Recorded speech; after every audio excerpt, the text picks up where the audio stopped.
존귀하신 하나님, 오늘도 우리에게 하나님의 말씀으로 우리를 새롭게 하여 주시고 하나님의 말씀의 뜻을 깨달아 아는, 하나님이 우리에게 무엇을 원하시는지 깨달아 아는 시간이 되어줄 수 있도록 하나님 도와주십시오. 존귀하신 예수님 이름으로 기도합니다. 아멘. 오늘 말씀은 민수기 11장 1절에서부터 9절입니다. 하나님의 말씀 받들어 봉독합니다. 여호와께서 들으시기에 백성이 악한 말로 원망하매 여호와께서 들으시고 진노하사 여호와의 불을 그들 중에 붙여서 진영 끝을 사르게 하시매 백성이 모세에게 부르짖음으로 모세가 여호와께 기도하니 불이 꺼졌더라. 그곳 이름을 다베라라 불렀으니 이는 여호와의 불이 그들 중에 붙은 까닭이었더라. 그들 중에 섞여 사는 다른 인종들이 탐욕을 품음에 이스라엘 자손도 다시 울며 이르되 누가 우리에게 고기를 주어 먹게 하랴. 우리가 애굽에 있을 때에는 값없이 생선과 오이와 참외와 부추와 파와 마늘들을 먹은 것이 생각나거늘 이제는 우리의 기력이 다하여 이 만나 외에는 보이는 것이 아무것도 없도다 하니 만나는 가시와 같고 모양은 진주와 같은 것이라.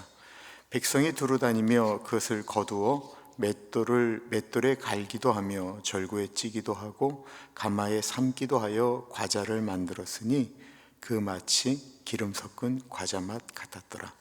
밤에 이슬이 진영에 내릴 때에 만나도 함께 내렸더라. 아멘.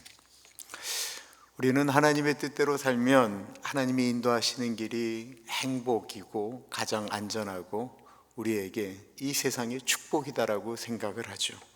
이스라엘도 마찬가지였습니다. 노예로 살던 비참한 삶을 하나님께서 그들을 인도하여 이집트에서 탈출하게 하셨을 때 그들도 그들의 인생에 이제는 아름다운 무지개 빛나는 풍성한 행복이 있을 것이다라고 생각을 했습니다. 민수기 10장에 모세가 그의 처남인 호밥에게 이야기할 때도 그런 의미가 그대로 전달되어지죠. 모세가 모세의 장인 미디안 사람 루엘의 아들 호밥에게 이르되 여호와께서 주마하신 곳으로 우리가 행진하나니 우리와 동행하자. 그리하면 선대하리라. 여호와께서 이스라엘에게 복을 내리리라 하셨느니라. 그런데 그 가나안 땅에 이르기 전에 이스라엘이 경험한 것은 광야 생활이었습니다. 힘겨운 광야 생활. 그러자 그들은 불평을 쏟아놓기 시작했습니다. 가나안으로 그는 가는 과정 가운데 있었던 일인데 그것을 견디지 못한 것입니다. 민수기에 보시면, 구약 성경에 보면 이런 패턴이 하나 나오는데, 하나는 무엇이냐면 이스라엘 백성들이 하나님에 대해서 불평 불만을 쏟아놓습니다. 그러면 하나님께서 그것을 들으시고 이스라엘에게 진노하시죠.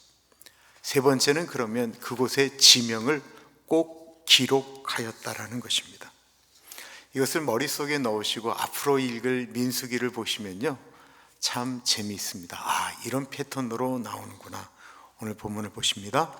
여호와께서 들으시기에 백성이 악한 말로 원망하매, 백성이 원망을 했고요. 여호와께서 들으시고 진노하사 여호와의 불을 그들 중에 붙여서 진영 끝을 사르게 하시매 백성이 모세에게 부르짖음으로 모세가 여호와께 기도하니 불이 꺼졌더라.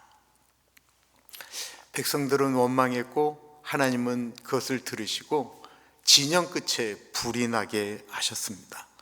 왜 불을 이스라엘 전체 진영 가운데서 불타오르지 않게 하고 진영 끝에서 불타게 하였을까요? 하나님이 원하시는 것은 이스라엘 사람들을 이렇게 징계하시는 게 원하시는 것이 아니었고요. 이스라엘 사람들이 돌이켜서 하나님을 바라볼 수 있도록 불신앙 가운데 믿음을 갖게 하기를 원하셨던 것입니다. 백성들이 두려워하자 모세가 기도하였습니다. 그리고 불이 꺼졌습니다. 이것도 구약 성경에 나오는 똑같은 패턴인데, 하나님께서 이스라엘에게 진노하셔서 어떤 징계가 임하면 이스라엘 백성들은 두려워하고 부르짖었다라는 것입니다. 그들은 어려운 일이 생기면 부르짖고 또한 원망이 생길 때 부르짖었다라고 표현하고 있습니다. 부르짖기는 하는데 그들은 하나님을 향하여 기도하지는 않았다라는 것입니다. 왜 어려운 일이 닥치는데 수많은 예수 믿는 사람들이 잘 기도하지 않는 것일까요?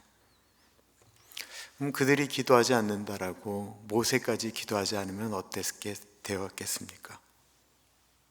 모든 사람들이 다 기도하지 않는다 할지라도 교회의 리더들은, 사랑하는 사람들은 기도해야 됩니다. 모세가 기도하자 불이 꺼졌습니다. 3절에 보시면 그곳 이름을 다베라라 불렀으니 이는 여호와의 불이 그들 중에 붙은 까닭이었더라. 이 다베라는 불타오르다라고 하는 뜻입니다. 말씀드렸던 것처럼 민수기에 보시면 백성들이 원망, 하나님이 들으시고 징계하시고 그리고 거기에 지명이 나옵니다. 말씀을 묵상하는데 이런 생각 들더라고요. 저에게도 과거에 어떤 일들 때문에 하나님을 원망하고 하나님에게 이렇게 마음 가운데 참 섭섭한 생각이 들었던 그때가 떠오르는데, 그때가 떠오른과 동시에 그게 어느 장소였는지 어떤 시기였는지가 이렇게 들어오더라고요. 그러면서 이제 하나님을 원망하지 말아야지, 하나님께 더욱 간절히 기도해야지 라는 생각이 듭니다. 힘든 일을 겪고 계십니까? 원망하지 마시고 하나님께 기도해야 됩니다. 그럼 나중에 훗날 그 장소가 우리의 간증이 되는 장소가 될 것입니다. 어른들하고 이야기하다 보면 이런 얘기를 하시는 분들이 있어요. 그때가 좋았지. 그런데 그때가 들어보면 일제시대, 어쩔 때는 6.25 시대, 어쩔 때는 가장 못 살았던 50년대, 60년대, 그리고 특히 그때가 좋았지라고 말씀하실 때는 예수님을 안 믿을 때를 이야기할 때가 종종 있습니다. 이스라엘 사람들이 광야에서 하나님께서 무조건적으로 주시는 만나를 먹으면서 이들이 했던 얘기는 애굽에서 노예 생활하던 그때가 좋았지라는 말이었습니다.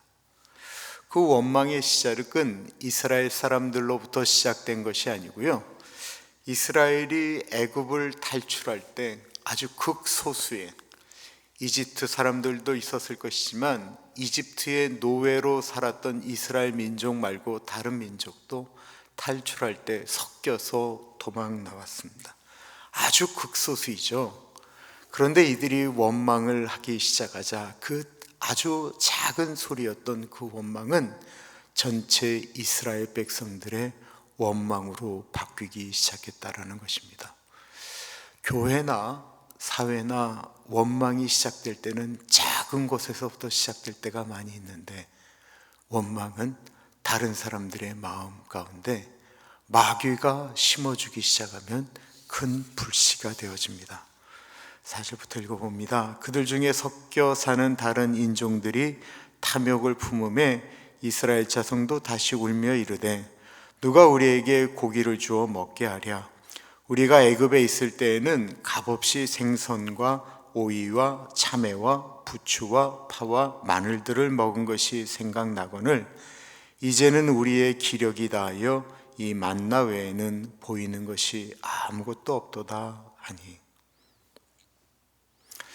사람들이 값없이 얻었다라고 이야기하는데 이게 정말 값없이 얻은 것이었습니까? 그들은 이집트의 노예였죠. 그들은 하루 종일 수고하고 애쓰면 겨우 그들이 먹고 살 만큼의 양식을 얻었습니다. 그것은 결코 값없이 얻은 것이 아니고 죽도록 노동을 해야만 겨우 먹을 수 있는 것이었는데도 이들이 뭐라고 이야기합니까? 우리가 값없이 생선과 오이와 참외와 부추와 파와 마늘을 먹었다라는 것입니다. 노예 생활하면서 비참하게 살면서 얻었던 것을 값없이라고 이야기를 합니다. 근데 그 순간에 광야에서 정말로 값없이 주셨던 하나님의 은혜가 있는데 그것이 바로 만나였습니다. 만나는 가시와 같고 모양은 진주와 같은 것이라 백성이 두루다니며 그것을 거두어 맷돌에 갈기도 하며 절구에 찌기도 하고 가마에 삶기도 하여 과자를 만들었으니 그 마치 기름 섞은 과자 맛 같았더라. 밤의 이슬이 진영에 내릴 때에 만나도 함께 내렸더라. 만나는 매일매일 내렸습니다. 그들이 불평하는 그날 밤에도 만나는 내렸습니다. 우리가 이것을 잊으면 안 됩니다. 하나님이 우리에게 주시는 은혜는 매일매일 내리고 있습니다. 아무리 지금의 삶이 원망스러워도 예수님 만나 은혜 받았던 그 전으로 돌아가겠다라고, 그때가 좋았지라고 해서는 안 됩니다. 우리 예수 믿는 사람들이 해서 되는 말이 있고 해서는 안 될 말이 있는데, 예수 믿기 전이 좋았지라고 이야기하면서 함부로 말하는 것입니다. 예수 그리스도의 십자가 은혜로 오늘도 우리는 살아가고 있습니다. 그것이 복입니다. 매일 우리가 잊어서는 안 되는 것은 오늘도 이 광야 같은 삶을 살아가는 우리들에게 하나님께서 끊임없이 만나로 공급해 주신다라는 것입니다. 오늘도 하나님이 주시는 은혜의 담비 만나를 감사하며 오늘 하루 우리에게 주신 것 하나님 정말 감사합니다, 하나님의 은혜로 삽니다 고백하는 우리 모두가 되어지기를 간절히 축원합니다. 기도하겠습니다.